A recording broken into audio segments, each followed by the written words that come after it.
Salut tout le monde, bienvenue dans cette nouvelle vidéo. Je vous emmène visiter notre terrain. On va commencer par en haut, c'est parti. Tu nous emmènes Max? Allez, c'est parti. Voilà, donc là on est tout en haut du terrain. Hop, et on descend par le petit chemin qui est juste là. Hop, là c'est notre stock de palettes. Tac, on nous a pris du coup celle-ci pour continuer de ranger le bois.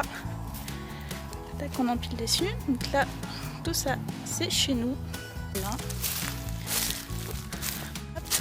Donc on a toute cette partie qu'on a débroussaillée qui était pleine de ronces et d'orties. Donc là, on a débroussaillé pour pouvoir planter des arbres en fait.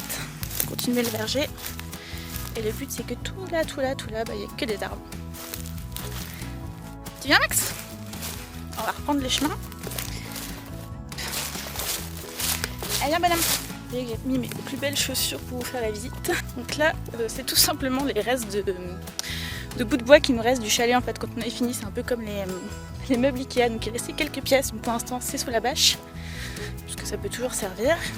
Donc là, c'est là où on fait l'atelier bois. Donc, on coupe et on range. Donc, ça c'est le stock de parpaings avec lesquels on va faire les fondations pour le garage qui sera juste derrière là où il y a pour l'instant les cabanons et les cuves à eau. Donc là c'est là où on a commencé à faire le verger. On a déjà planté une dizaine d'arbres. Donc on a des pommiers, des abricotiers, des cerisiers, des pruniers et des pêchers. Donc là on a le petit parc avec les petites bêtes. Salut les filles. Salut. Oui, ça va être l'heure de manger, oui. Tout à fait. Coucou Choupi. Coucou petit chat. Hop, voilà, ils sont juste ici. Vous voyez par rapport à l'autre vidéo, j'ai rajouté un peu d'éléments d'agrément dans les parcs. Et puis surtout, je leur ai mis de l'OSB sur le dessus pour les protéger de la pluie. Parce que comme il a pas mal plu ces derniers jours, c'est pas hyper top l'OSB en cas de pluie, mais bon, ça dépanne. Après, on va repartir par là. Tac. Là, on retrouve le poulailler. Et là, il y a les petits poussins qui n'ont rien à faire là. Qui se sont sauvés, donc je vais devoir ranger. On va faire une petite pause. Ça y est, ils sont tous rentrés normalement. On va faire le compte. Normalement, il y en a 8. Alors, 1, 2, 3, 4, 5, 6, 7. Il y en a un 8e là-bas. On a le poulailler des cocos qui est toujours là. Je sais pas si elles sont là. Je crois qu'elles sont toutes en vadrouille. J'en vois une juste là-bas vers les bacs à eau. Hop, les autres, elles sont là-bas. Là franchement les poules elles se sont bien adaptées, maintenant elles vont vraiment sur tout le terrain, des fois même un petit peu plus loin, mais bon elles rentrent tous les soirs, tous les 6 on les retrouve bien dans leur poulailler, sur leur petite barre, donc c'est nickel. Le terrain il va jusque là-bas, en fait il y a le petit recoin, donc on a juste le petit carré en fait des arbres là, la haie qui est là. Hop, donc il y a encore un petit peu de boulot. Là on voit qu'il y a les poteaux en bois puisque il y avait les chevaux qui avaient cette partie là pendant un moment. Et puis après on a arrêté parce que de toute façon ça repoussait pas, il n'y avait plus d'herbe et c'est vraiment pas le coin où ils allaient le plus. Là j'éparpille mon crottin, alors ça fait un peu bizarre, souvent on fait plutôt des tas. Mais du coup c'est pour préparer le potager de l'année prochaine, je le répartis, comme ça ça va meubler la terre, ça l'enrichit et puis printemps prochain on sera bon pour planter, la terre sera super riche. Là c'est le parc des chevaux. Coucou mon gros chat. Salut toi. Salut petit car. Hop, on ira les voir après. Là ce sera la partie paddock d'hiver, donc on voit bien qu'il n'a pas plu encore énormément, il y a plus quelques jours et c'est déjà la maxi bouillasse. Donc hop, ils ont aussi cette partie là qu'on avait fermée depuis quelques jours que je leur ai ouvert tout à l'heure. Et en fait c'est pratique, c'est un peu branlant du coup, mais avec ces poignées là on peut fermer juste derrière Loulou. Ça c'est pareil, hein, ils avaient bien blouté, ça commence à reverdir, mais clairement c'est pas encore la folie. Oh ma feuille d'amour.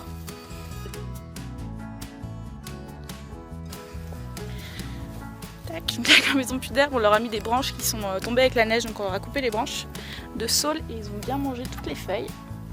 On va pouvoir leur en remettre d'autres. Tac. Comme il n'y a plus d'herbe, ça va permettre de changer un peu du foin. Tac, là donc là on a un autre petit tas de crottins.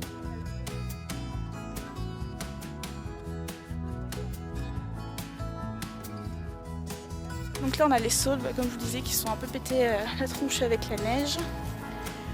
Tac. Donc là on est toujours chez nous. Hop, donc là c'est pareil, beaucoup d'orties. Donc là c'est très humide parce qu'on a le ruisseau qui arrive en fait de l'autre terrain qui est à côté, qui descend, qui passe par le nôtre. Donc on a essayé de creuser pour retrouver le ruisseau un peu cet été. Tac, donc ça va, voilà, comme je disais, cet arbre là, au coin ici. Tac, et jusqu'à la bouchure, là, les arbres que vous voyez juste devant, là, à 6 mètres. Tac, alors on peut passer par en haut, mais on va repasser par là parce que c'est plus pratique. Donc là c'est vraiment la partie la plus sauvage du terrain, la plus boisée, la plus bouillassousse, parce que comme il y avait auparavant une mare juste ici, on aimerait bien refaire par la suite. Et du coup le sol est très très meuble et très très humide. Et donc voilà. Là, je vais pouvoir vous montrer un petit peu aussi au niveau de l'eau. Parce qu'on est complètement autonome en eau, donc on n'est pas raccordé au réseau. Et du coup on fonctionne avec un système de puits. Donc là comme il a plu, ça a retourné un peu toute la terre, toute la gadoue, donc clairement l'eau est pas clean. Et nous on puise à peu près à 2 mètres, là c'est suffisant parce que là il y a le ruisseau qui remonte de là-haut et en plus on a une source qui rejaillit d'ici. Donc du coup on a réussi à avoir de l'eau tout l'été, tout l'automne, malgré le manque de pluie sévère des derniers mois. Mais là il était temps qu'il pleuve quand même. Du coup on s'en est bien sorti quand même. Hop, donc là comme je disais jusqu'aux arbres qui sont juste ici. Jusqu'au grand arbre juste devant là, qui fait l'angle, et jusqu'à la digue qui du coup fermait la mare auparavant, qui maintenant est juste un énorme tas de ronces.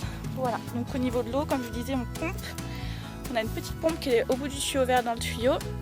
Juste sous le seau, vous avez une petite batterie 12 volts avec un petit contrôleur et qui est raccordé au panneau solaire. Donc voilà, qui fonctionne totalement en autonomie avec le solaire qui vous rapporte l'eau et grâce au tuyau vert qu'on voit tout le long. Ça remonte l'eau en fait dans les cuves à eau noire qu'il y avait juste derrière le chalet.